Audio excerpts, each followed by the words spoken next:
Good morning students. बेटा आपको पता है कि हमारी फर्स्ट सेम है वो कंप्लीट हो चुका था और उसके एग्ज़ाम भी हो चुके हैं और अब हम हमारा सेकंड सेमेस्टर का अध्याय 11 हिंदी का शुरू करेंगे। ठीक है, तो जब तक हमारे क्लास शुरू नहीं होती हैं, स्कूल ओपन नहीं होते हैं, तब तक हम 2 या 3 वीडियो आपके पास सेंड करेंगे और आप इसको ध्यान से देखेंगे। तो जो हमारा हिंदी का अध्याय 11 रहेगा वो मैथिली शरण गुप्त द्वारा रचित कविता है जिसका नाम है मनुष्यता। ठीक है, तो मनुष्यता एक भाववाचक संज्ञा है। मनुष्य संज्ञा शब्द है और मनुष्यता बन गया भाववाचक संज्ञा। तो इसमें मनुष्यता कि हमारा जन्म यानी कि हमारा जीवन है वो नश्वर है। ठीक है, और जब नश्वर होता है यानी कि हमारा जीवन है वो नश्वर है, यानी कि जब जन्म हुआ है तो मृत्यु भी अवश्य होनी होती है। ठीक है, तो इस कविता के माध्यम से कवि ये बताना चाहते हैं कि हमें अपने जीवन में जितने समय तक हमारा जीवन हम जीते हैं तब तक हमें अच्छे कार्य करने चाहिए। ठीक है, तो इस कविता के माध्यम से हम एक एक लाइन में देखिए, ध्यान से आप देखिए कि विचार लो कि मृत्यु हो, विचार लो कि मृत्यु हो, न मृत्यु से डरो कभी, मरो परंतु यूं मरो की याद जो करें सभी।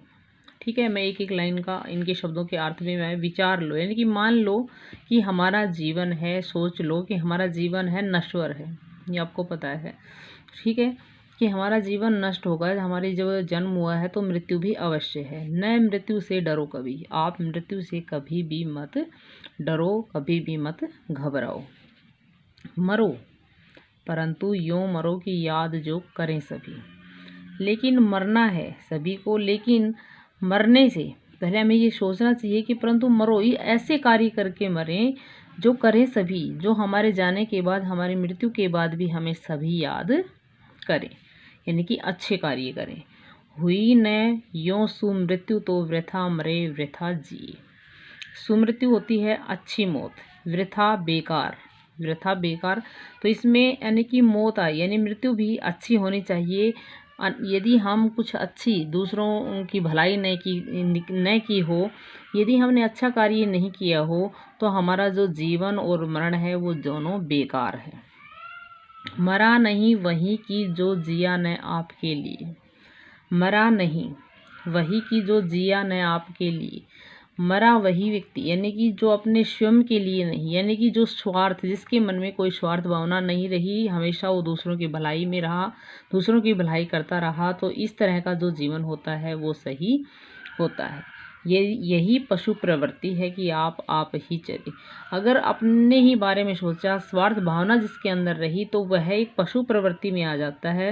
यानी कि पशु होते हैं वो एक, उनमें सोच समझने की कोई शक्ति नहीं होती है, वो सिर्फ अपने स्वार्थ के विषय में ही सोचते हैं कि हमें जितना वो चरते हैं या जो भी उनके अंदर होता है, तो वो स्वयं अपने ही बारे में सोचते हैं। यदि मनुष्य भी इस तरह से होगा तो वो एक पशु प्रवृत्ति के अंदर आ जाता है, ना कि वो मनुष्य के अंदर।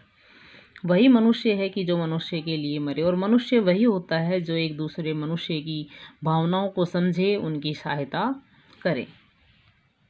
रहो न भूल के कभी मदांध तुच्छ चित्त में। अगले जो पंक्तियों में कवि कह रहे हैं कि कभी भी भूलकर भी हमारा जो मन है, यानी कि घमंड है, हमारे मन के अंदर कोई इस तरह की छोटी भावनाएं, छोटे सोच विचार नहीं आने चाहिए। उन्हें अपने घमंड में नहीं जीना चाहिए कि मेरे पास, मान लीजिए कभी कोई बड़ा आदमी होता है, वो अपने ही बारे में कि मेरे पास तो सब कुछ है, मुझे किसी कुछ से कुछ लेना देना नहीं है। हमारे मन के अंदर इस तरह के छोटे भाव नहीं आने चाहिए। सनाथ जान आपको करो न गर्व चित्त में। सैनाथ यानी कि अपने आप को जान, आप अपने आप को आप सभी के साथ समझो, करो न गर्व चित्त में।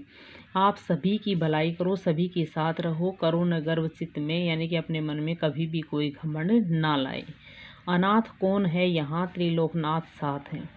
यहाँ अनाथ कोई नहीं, हम बोल देते हैं कि अनाथ है। जैसे अनाथ किसको बोला जाता है, जिसका कोई नहीं होता, जिसके माँ बाप नहीं होते, जिसके परिवार में कोई नहीं होता, तो अनाथ बोल देते हैं। लेकिन अनाथ कौन है यहाँ, यहाँ कोई अनाथ नहीं है। त्रिलोकनाथ यानी भगवान ईश्वर उनके साथ हैं।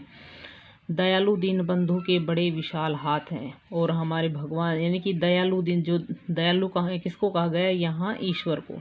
यानी कि दयावान जो भगवान है, जो दीन बंधु है, दुखियों गरीबों की पर दया करने वाला है, बड़े विशाल हाथ हैं, उनके बड़े ही विशाल हाथ हैं, मतलब वो बड़े ही दयावान हैं, वो हम पर परोपकारी हैं, वो हम सबसे बड़े हैं। अति भाग्यहीन अधीर भाव जो भरे, अत्यधिक भाग्यहीन अधीर भाव जो भरे, यानी कि वो मनुष्य, यानी अत्यधिक वो भाग्यहीन है जिसके अंदर धैर्य नहीं है, जिसके अंदर धैर्य के भाव धारण करने योग्य भाव, मतलब जिनके अंदर धैर्य, मतलब अपने अंदर क्या नहीं है कि धारण किसी भी कार्य को करने के लिए, यानी कि धैर्य होना बहुत ज़रूरी है, धीरता होना बहुत ही ज़रूरी है। वही मनुष्य है कि जो मनुष्य के लिए मरे, और मनुष्य वही है जो एक दूसरे मनुष्य की भलाई करते हुए अपने जीवन को व्यतीत करे। चलो अभिष्ट मार्ग में सहर्ष खेलते हुए, यानी कि मार्ग कितना भी कठिन हो, हम मार्ग पर चलते हैं, लेकिन उस मार्ग यानी कि हम अपने जीवन को कैसे व्यतीत करें, कैसे बिताएं, हमारा जीवन हमेशा हंसते खेलते हुए अच्छी तरह से व्यतीत करना चाहिए। हमें अपने जीवन को, यानी कि कोई भी कठिन कार्य आ जाता है या मार्ग में कोई भी बाधा आ जाती है, तो हमें अपने उस बाधा का सामना करते हुए हमें अपने जीवन को हंसते खेलते बिताना चाहिए। विपत्ति विघ्न जो पड़े उन्हें ढकेलते, यही वो लाइन जो मैंने आपको बता दी है पहले कि विपत्ति विघ्न पड़े, यानी कि कोई विपत्ति आती है, बाधा आती है, तो उन्हें पीछे ढकेलते हुए चलिए, अपने जीवन को अच्छे हंसते खेलते हुए बिताते रहना चाहिए। घटे न हेल मेल हाँ, बढ़े न भिन्नता कभी, हमारे अंदर किसी के प्रति, एक दूसरे के प्रति अलगाव की भावना, यानी कि भिन्नता की भावना नहीं होनी चाहिए। अतर्क एक पंथ के सतर्क पंथ हो सभी, यानी कि किसी से तर्क वितर्क ना हो हमारे रास्ते में, यानी कि कोई भी तर्क वितर्क से संबंधित कोई कार्य ना हो, यानी कि किसी एक दूसरे से हमें किसी प्रकार की कोई द्वेष भावना रख कर नहीं जीना चाहिए। तभी समर्थ भाव है कि तारता होगा तय, और हमारा जीवन है वो तभी ही सफल है, और तारने वाला जो भगवान है वो अपने आप हमारा उद्धार करता रहेगा। हमारा कार्य है कि हम अपने जीवन को सही तरीके से दूसरों का भला करते हुए अच्छे से व्यतीत करें, और मनुष्य वही है कि जो मनुष्य के लिए मरे। तो इस कविता में कवि यही बताना चाहते हैं कि मनुष्य वही है जो मनुष्य एक दूसरे की सहायता करते हुए, एक दूसरे की भावनाओं को समझते हुए अपने जीवन को व्यतीत करते हैं। तो बेटा ये थी हमारी ये जो कविता थी, और इस कविता को आप ध्यान से पढ़ेंगे, ठीक है। और इसके जो शब्दार्थ हैं वो आप अपनी नोटबुक में लिखेंगे, यानी कि अपनी जो फेयर नोटबुक है, अगर वो आपकी आधी से कम भरी हुई है तो आप उसी में ही वो कार्य कर सकते हैं। आप जो पहले करते थे उसी के अनुसार आप इंडेक्स बनाएं, और अपना कार्य है वो सुंदर तरीके से अध्याय 11 के शब्दार्थ लिखेंगे, और इस कविता को पूरी को आप पढ़ेंगे, ठीक है। तो आज का हमारा जो अध्याय है, ये जो कविता थी हमारी पूरी हो चुकी है। धन्यवाद बेटा।